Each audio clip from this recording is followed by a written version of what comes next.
तर भाई लोक बघू शकतात काय डेंजर पाऊस पडतोय. आणि मी आता चाललोय भाई असं अशा अशा ठिकाणाच्या शोधात जिथे पाणी साचलंय. आणि भाई या पावसाची खूप वाट बघितली खरं बोलतो. फायनली जोरदार पाऊस भेटलेला आहे. इथून लेफ्ट घेतो म्हणजे पुढच्या साईडला मला थोडं पाणी भेटेल. मेन आपल्याला आज पाण्यातूनच जायचंय. पण इथे ट्रक दिसतोय, लॉरी. परत युटर्न. शा बॅड लक.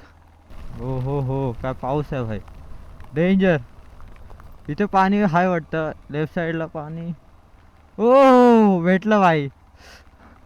हो हा भाई बघू शकतात फुल पाणी साचलंय. हो रेडिएटर पर्यंत तर नाही येते.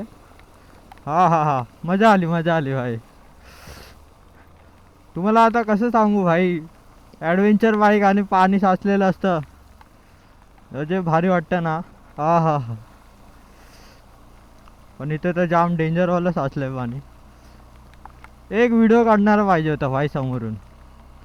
मजा आली. मेन आपल्याला जिथे जायचंय ती जागा नाही. हो ओ आता पडलं. सांभाळून जायचं आहे भाई. रस्ते का आपले एवढे खास नाहीत. पडलो बिडलो तर पंचायत होऊन जाईल. आणि आपल्याला बाईक पण सांभाळून आहे भाई. उगाच दुष्काळात 13 महिना होईल. हो इथे तर फट्टे पाणी साचले.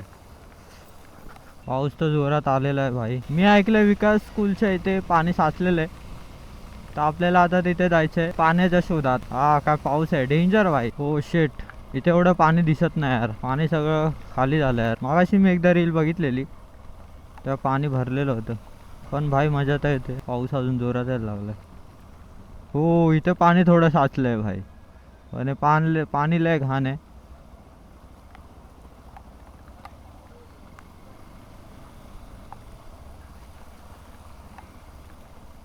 मेन आता थोडा आहे ना, हेल्मेटच्या आतमध्ये फॉग जमायला लागलाय. अँटी फॉगची ताकद आता कमी व्हायला लागले. हो इथे काय सीन झालाय भाई, अडकलं वाटतं.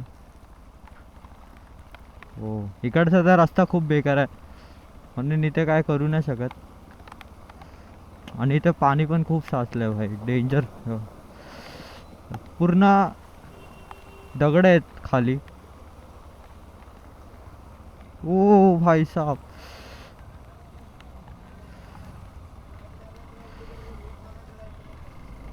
बस झालं आता भाई. आता डायरेक्ट कामावर. तर भाई आता बघू शकतात माझे हाय बीमवर आहे आणि स्टॉक लाईट आहे तरी पण काहीच नाही म्हणजे दिसत आहे. आणि ते आता मी तुम्हाला पुढे जाऊन फॉग लाईटचा व्ह्यू दाखवतो फॉग लाईटचा थ्रू, की तुम्हाला कळेल की फॉग लाईट काय एवढी गरजेची आहे पावसात. काहीच नाही दिसत आहे भाई हाय बीमवर. आणि आता ही आहे फॉग लाईट, ती पण लो बीमवर आहे. तुम्हाला फरक तर दिसला असेल भाई की केवढे गरजेचे आहे. पूर्ण क्लिअर रस्ता दिसतोय भाई मला.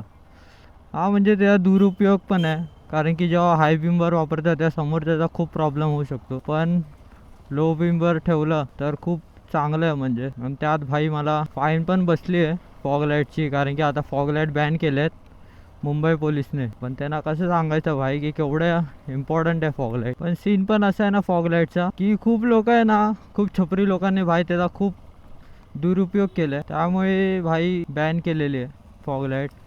सीन असं आहे की फॉग लाईट खूप लोक सिटीमध्येच म्हणजे अशा लोकल रस्त्यांवरच हाय बीमवर वापरतात. आणि त्याच्यामुळे ना भाई समोरचा अक्षरशः म्हणजे आंधळ होतो भाई थोड्या वेळासाठी, एवढी डोळ्यात जाते भाई. पण जर चांगल्या इंटेन्शनने वापरला ना भाई तर भाई काहीच नाही म्हणजे फॉग लाईटचा काही सीनच नाही. इथे आता भाई काहीच नाही दिसत.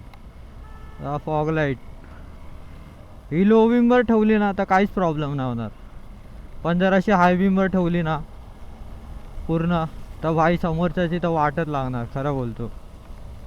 आणि अशाच कारणांमुळे भाई फॉग लाईट बंद केली आहे. आणि त्यात भाई मला वाटतं बंद केली असेल आणि मला पहिल्याच दिवशी फाईन बसली असेल 500ची. पण आता काही सीन नाही, कारण की आता मी बाईकने जातच नाही जास्त. आणि सीन असं आहे ना की ती लोक डायरेक्ट काढायलाच लावतात. असं पण नाही की नंतर काढे, डायरेक्ट जप्त करतात भाई फॉग लाईट. पण आता काहीतरी मुंबई बायकर्स क्लबनी काहीतरी त्यांच्यासोबत म्हणजे केलेली सेटलमेंट. त्यात सीन असा होता की जर वापरत नसेल तर कवर करा म्हणजे कशाने पण, नाहीतर भेटली तर फाईन मारणार भाई. आता काय ऑप्शन नाही. पण भाई फॉग लाईट तर खूप कामाचे बघू शकतात भाई.